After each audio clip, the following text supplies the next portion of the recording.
Bab 154. Luka cinta Kak Cela. Kemunculan Joses Gu adalah sebuah insiden, terutama kabut hitam aneh itu. Jika hari ini tidak melenyapkannya, cepat atau lambat akan menjadi sumber bahaya, dan tidak tahu kapan akan muncul dari mana. Benar-benar membuat orang sakit kepala. Tapi berpikir terlalu banyak juga tidak berguna. Louis Lu menggelengkan kepalanya.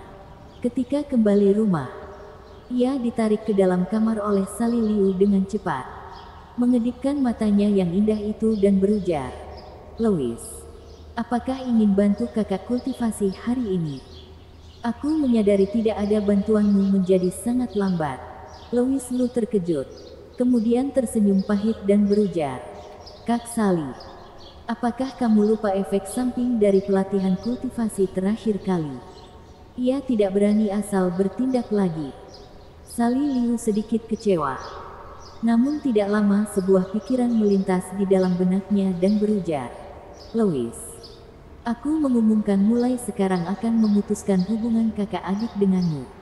"Apa yang sedang terjadi, Kak Sally? Apakah kamu gila?" Tidak menunggu Louis Lu bertanya, Sally Liu menggigit bibir merahnya yang seksi itu dan berujar, "Dengan cara ini, kita bisa menjadi hubungan kekasih. Kemudian, tidak perlu khawatir tentang efek samping. Benar bukan?" Ia mengedipkan kedua netranya yang indah itu. "Sungguh menawan." Louis Lu berujar dalam hati. "Kamu benar-benar adalah orang cerdas, Kak Sally. Demi menghindari pemeriksaan situs web, bahkan bisa memikirkan ide seperti ini. Mengatur, itu tidak mungkin." Louis Lu pura-pura sedih dan berujar, "Kak Sally, ternyata demi kultivasi, kamu bahkan bisa melepaskan hubungan kakak adik antara kita. Benar-benar membuatku sedih. Ini membuat hubungan kita menjadi lebih dekat." Sally Liu menjulurkan lidahnya. Kata-kata sebelumnya tentu adalah lelucon. Untuk sementara ini adalah lelucon. Namun di masa depan, dua orang tengah berbincang. Cela Wang tiba-tiba masuk ke dalam ruangan dan berujar, "Kak Sally, Louis, kalian berdua sembunyi di dalam kamar sedang melakukan hal jahat apa? Tambah aku satu.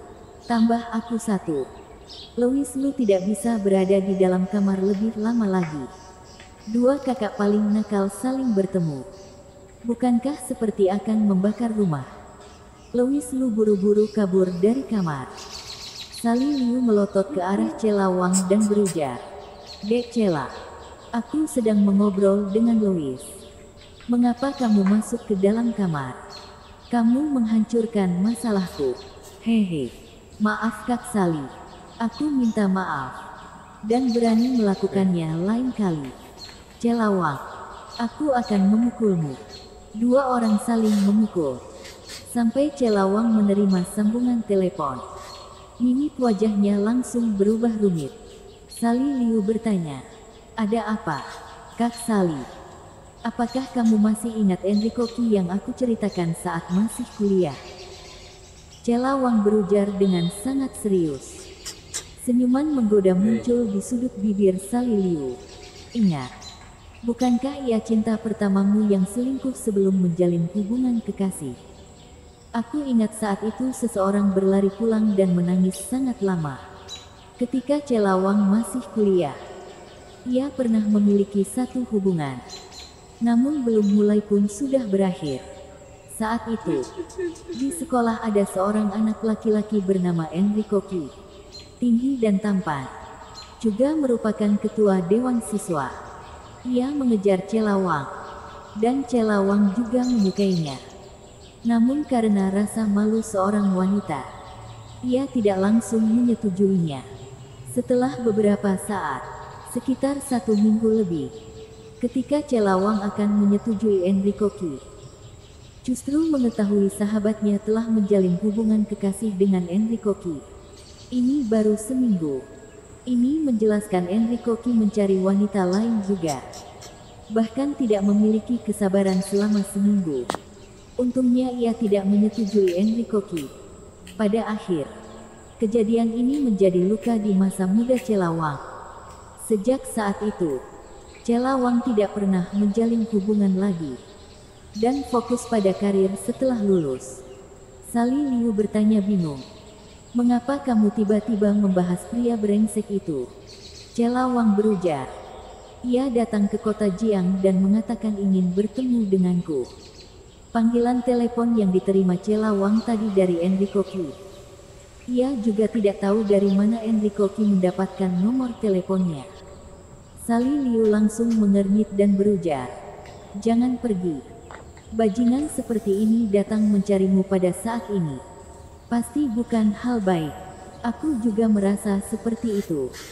Ketika Chela Wang tengah bicara, Louis Lu tiba-tiba kembali, membuka pintu masuk ke dalam dan berujar, "Pantas saja Kak Chela sering mengatakan cinta adalah hal yang tidak berguna. Ternyata ia pernah disakiti oleh cinta. Hehe, menarik sekali. Ah, kamu cari mati ya, Louis. Bagaimana boleh kamu menguping percakapan kita? Cepat keluar." Chela Wang berujar dengan wajahnya yang merona merah. Ini adalah rahasia antara mereka.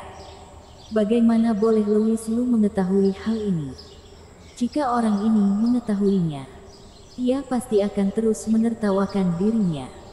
Louis Lu berujar tanpa merasa bersalah. "Aku tidak menguping. Itu karena saat aku pergi, pintu tidak tertutup rapat, dan aku bisa langsung mendengar suara kalian. Aku tidak peduli. Aku tidak peduli. Kamu menguping," ujar Chela Wang dengan tidak masuk akal. Kedua netra indah Sali Liu justru tiba-tiba berkedip dan berujar, "Dek Chela, menurutku, jika kamu tidak pergi menemui pria brengsek itu, ia pasti tidak akan menyerah. Sebelumnya kamu yang menyuruhku untuk tidak pergi. Dengar aku dulu. Pria brengsek ini mencarimu pasti ingin baikan denganmu. Tapi jika kamu membawa kekasih yang baik ke sana, menurutmu, apakah bisa membuatnya sangat marah? Di mana aku punya kekasih? Nah, bukankah ada di sini?" Sali Liu menunjuk ke arah Louis Lu. Kedua netranya yang indah memancarkan cahaya cerdas. Bagaimana mungkin Louis Lu tidak memahami pikirannya? Jelas-jelas hanya suka melihat keramaian tanpa peduli masalah berubah besar sebab bukan urusan sendiri. Yang paling menakutkan adalah, Chela Wang benar-benar menganggapnya serius. Ia mengamati Louis Lu dengan saksama, lalu menepuk dahi dan berujar, "Benar juga. Mengapa aku tidak kepikiran ide ini? Melihat Louis yang luar biasa ini, sungguh disayangkan jika tidak menjadi kekasihku. Benar bukan, Louis? Benar, benar, benar." Melihat Kak Chela yang sangat semangat itu, Louis Lu buru-buru mengangguk, tidak berani mengatakan kata tidak. Chela Wang berujar dengan puas, "Baik, diputuskan seperti ini, Louis. Kamu cepat pikirkan identitas baru. Lebih baik yang bisa langsung membuatnya terkejut ketika berujar. Seperti perwakilan dari pengusaha muda, seorang dokter terkenal di kota Jiang, dan lain-lain. Semuanya boleh." Louis Lu mengangguk setuju. Chela Wang pun membantu Louis Lu berdandan. Pada akhir tidak peduli dengan protes Louis Lu, dan membiarkannya mengenakan jas putih. Jas putih ini dibeli oleh Hai Liye. Saat Louis Lu dan Hai Liye terakhir kali pergi berbelanja, Hai Liye mengatakan sangat cocok dengannya, dan terlihat sangat elegan saat memakai jas putih ini. Louis Lu merasa sangat aneh menggunakan kata elegan pada dirinya sendiri.